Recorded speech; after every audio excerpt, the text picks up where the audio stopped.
Hello. One of the famous figures of the early church is Arius of Alexandria. And with me is Mary, who's going to talk to us about the importance of Arius. Hi, Mary. Hello.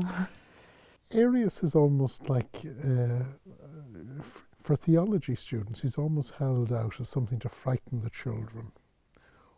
First of all, who was he? What do we know of him and why was he important? And if we can sort of answer those three questions, I think we'll have done something useful.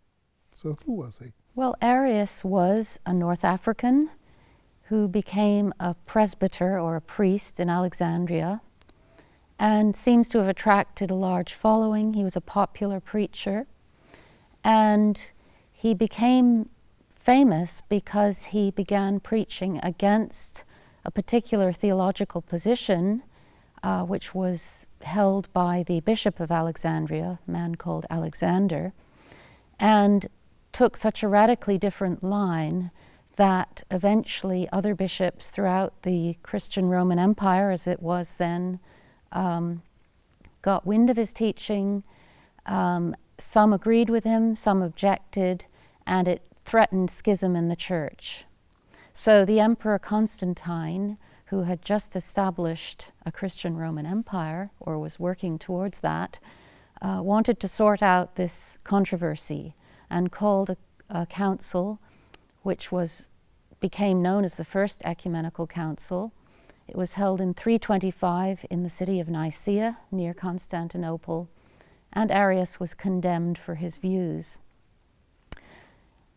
As for what he wrote, not very much survives, so it's quite difficult to get at what he actually was teaching in precise terms. But there are two letters, one of which he wrote to a bishop called Eusebius of Nicaea, and the other to Alexander of Alexandria, the bishop there.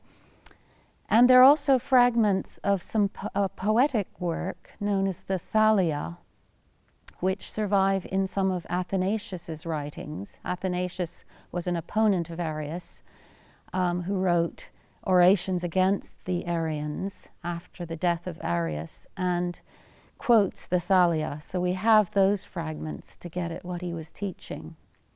To what extent is the traditional view of what he was teaching and what we can know from surviving documents, to what extent do they line up?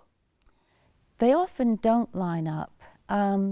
Arius is famous both for what he did teach and for what he didn't teach, because his teachings are often very exaggerated by his opponents and also misunderstood by later general readers, I would say, not scholars so much. But he is often portrayed as someone who taught that Jesus Christ was merely a man, not the Son of God, not the Word of God, and not co-eternal with God the Father.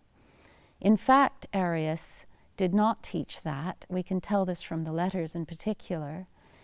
He simply wanted to probably preserve the simplicity of God, the transcendence of God, and to say that Jesus Christ, as Son of God, is not co-eternal, but is on a level of divinity that is greater than that of creation, but beneath that of the eternal God. So somewhere in this intermediate region of divinity.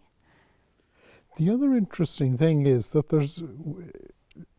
later history saw it as a straightforward battle between Arius and the Orthodox.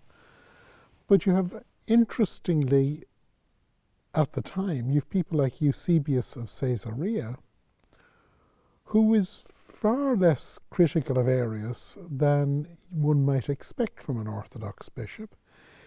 And of course he gets accused of being semi-Arian. And also you have other hints that people felt that perhaps you can over-define in theology, and perhaps maybe Arius is to be seen as someone who's saying there is a limit to how accurately you can define, and there is a limit to systematics. Yes, I think That's a very interesting suggestion. And the other thing to remember is that what we might call the grammar of theology, of Trinitarian doctrine, was still being worked out. So exactly what divinity is, what the Godhead is, had not yet been strictly defined. And to categorize these figures, Alexander and Arius, in sort of polarized categories, as has happened in some scholarship, is inaccurate. He was trying to work out a solution that made sense to him, and it clearly did to many people. There were a number of bishops who were persuaded by Arius, and although he was condemned in Nicaea, they were later reinstated, and he was later reinstated, and the Arians actually gained power and backing in the course of the 4th century under later emperors after Constantine. So it's a position that was not only misunderstood at the time, but I think developed after Arius. So we have later people teaching a more extreme position than him, known as the Neo-Arians, and they're often lumped together with Arius. In fact, they went much further in suggesting that Jesus Christ is not co-eternal with the Father and is, in fact, even a created being, according to some of these later thinkers. This is the group that's associated with the slogan, "There was a time when he was not." Yes. Another strange aspect of the whole Arian, the whole problem surrounding Arius, is that people tend to think of church councils and the so-called Council of Jerusalem, which they think they can find in the Acts of the Apostles. And then they think, oh, then there's the next council, the Council of Nicaea. And yet, for all of these umpteen synods that were taking place in the early church, Nicaea is strange in that it's not called by the bishops of a province or the bishops of a region.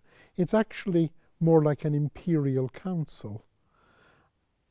What is the significance of Constantine, still not baptized, calling and being present at a church council?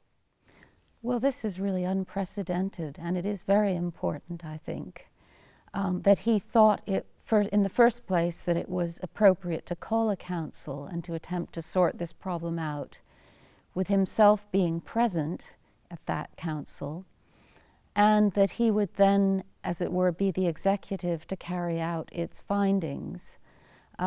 So it really is a new expression of Christian unity within a secular state, if you like, that now embraces Christianity, and also the idea that it's universal. So one of the famous things about the Council of Nicaea is that it called together so many bishops from all over Christendom, East and West.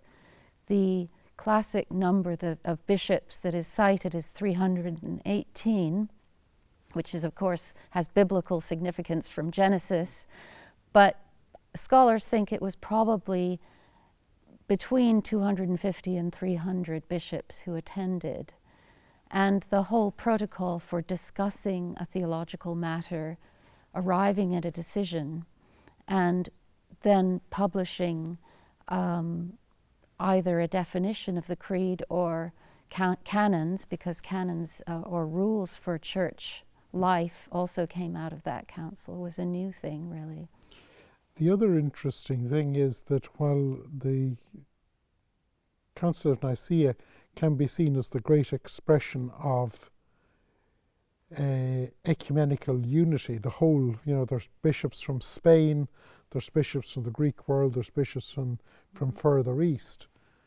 There's another side to that level of universality, and that is that the notion that universality and uniformity across the empire subtly come together and become blended into, they meld into one another.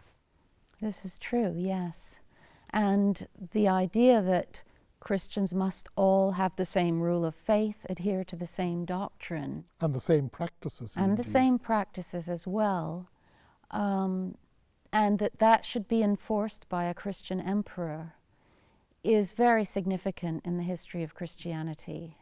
It's a real milestone and becomes one of the defining features, I would say, of Christianity as a religion, that this rule of faith or creed, central doctrines on which everyone agrees, becomes so important. I'm often intrigued when I'm trying to talk about the period around Nicaea. What's the basic message we today should take from Arius? And I'm almost inclined to say, don't try to be over precise in theological language. All theological language is approximation, and we need lots of different languages. And whenever you actually raise one language to the status of being the only language, and then you think it can have the same precision that language has in either law or in physical or historical description, then almost you sell the pass, because we do not know what God is. To imagine that we know what God is to engage with an idol of our own imagination. So would you say that one of the things we should take from Arius, remember that God is always greater and our language is always imprecise? Yes, I think I agree with that. But one of the interesting aspects of the whole controversy too is the implications of these statements with regard to faith and the ability to be saved, and to try to get at what he is saying as opposed to what, for example, Alexander or Athanasius is saying. And Christ is a central figure in salvation, of course.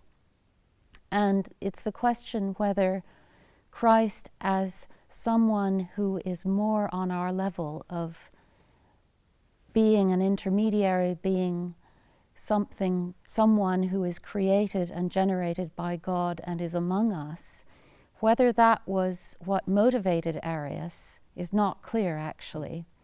It also seems that he was very concerned to preserve the idea of a completely transcendent sole one God, which he felt was compromised by three co-eternal persons in the Trinity. As opposed to Alexander or Athanasius, who believed that we can only be saved if Christ is God, and that his becoming incarnate somehow brings divinity back into our nature. Since we were created in the image and likeness of God, Christ, being God, can therefore renew us and, in a sense, recreate us as images of God. So it's clear that the whole controversy was of crucial importance to everyone. And this is why everyone went so far in trying to work out a vocabulary to describe what they were trying to teach. And the positions, I think, are quite different. Although, as we said at the beginning, they've been exaggerated and distorted, really from the word go, with people being polarized and pushed into opposite positions when they didn't necessarily have to be. But the fact that it was fought out with such passion in this period and throughout the 4th century suggests to me that these really were seen as vitally important ideas with regard to the nature of God, the nature of creation and salvation, and how that salvation is worked out. Mary, thank you very much. Thank you.